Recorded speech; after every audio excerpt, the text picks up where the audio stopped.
Шести май е известен като Гергьовден, наричан още Гергювден, Джурджовден, Гюргевден и е сред най-почитаните български пролетни празници. В някои народни песни се казва, че е по-личен и от Великден.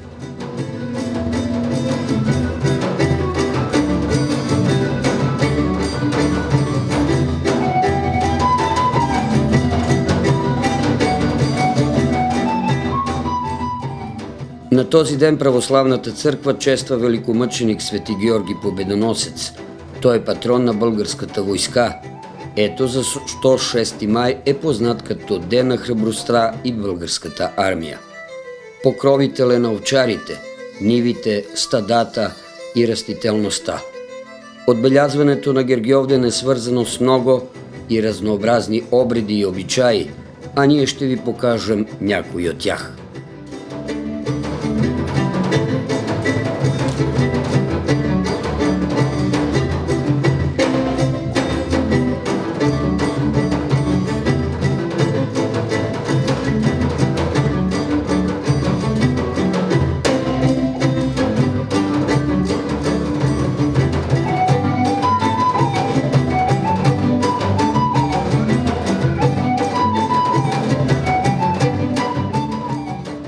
Смята се, че в навечерието на Гергьовден растителността и водата дават здраве и плодовитост.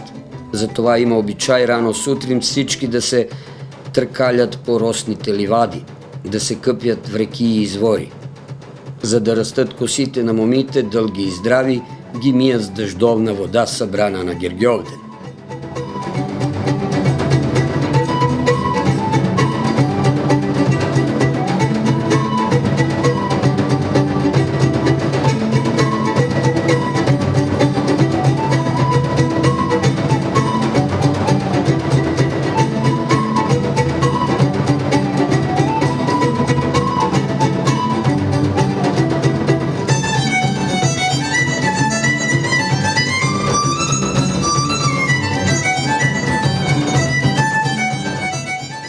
Този празник се отбелязва и в Звонския край, където живее и част от българското малцинство в Сърбия. Тук хората се опитват да запазят своите корени и своите обичаи.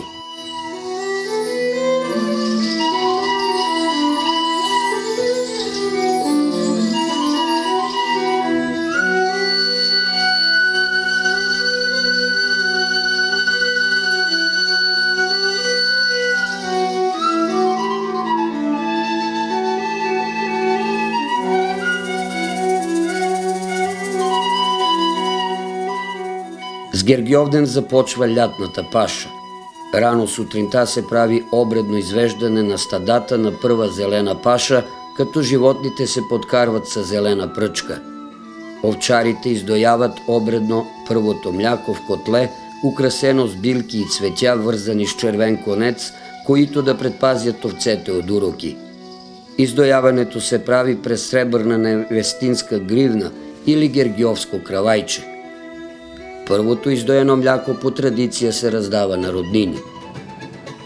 След доенето на този ден в земята, по-точно в брануняк, се заравя първото яйце, за да е плодородна нивата.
Разбира се, че од пресното мляко се прави и прекрасно овче сирене, което винаги е част од гергјовденската трапеза.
Рано сутринта на Гергјовден, оште преди изгрев слънце, жени, моми и деца берат пролетни цвеќа и лековити билки, од които правят венци и китки. Од тях се правят 3 венеца. За овцата, којато ще се издои прва, за агнето, което ще бъде дадено в дар на светеца, и за съда с млякото.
Както за самия празник природата е зелена, така и повечето от ястията на масата са шарени.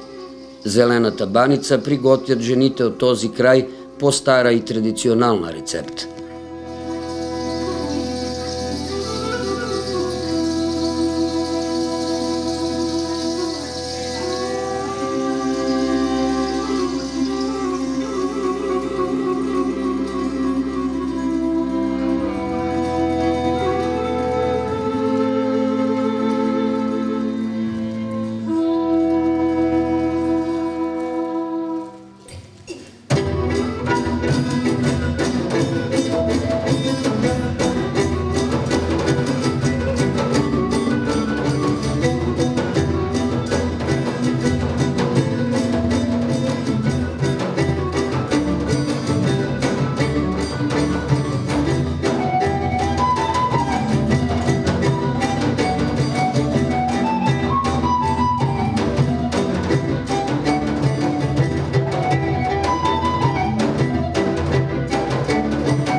Гергьовден е семеен празник и освен, че се събират на богатата празнична трапеза, възрастните и децата прекарват празника заедно.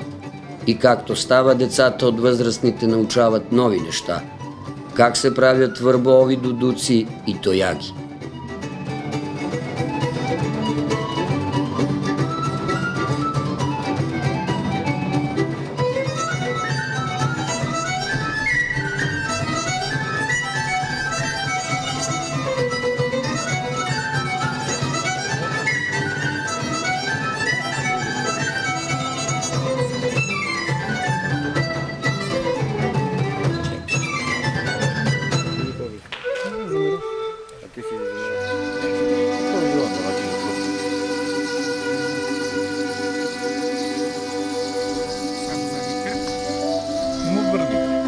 врнили пискало, нечели да свирки.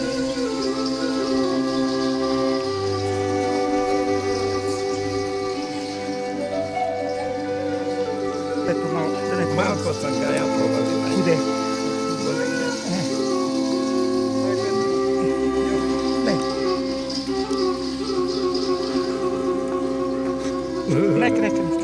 Нека.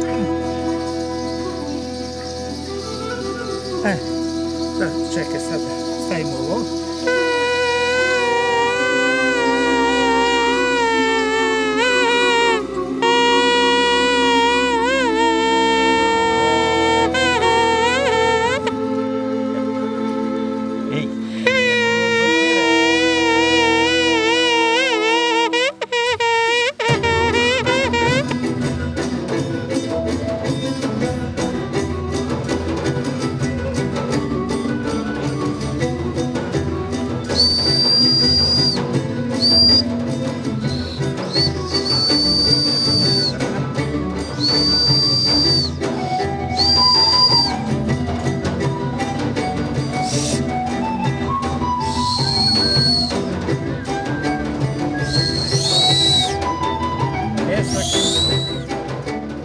Гергјовден е само една малка част од традицијата на българите които живеат во општина Бабушница и Звонскија крај.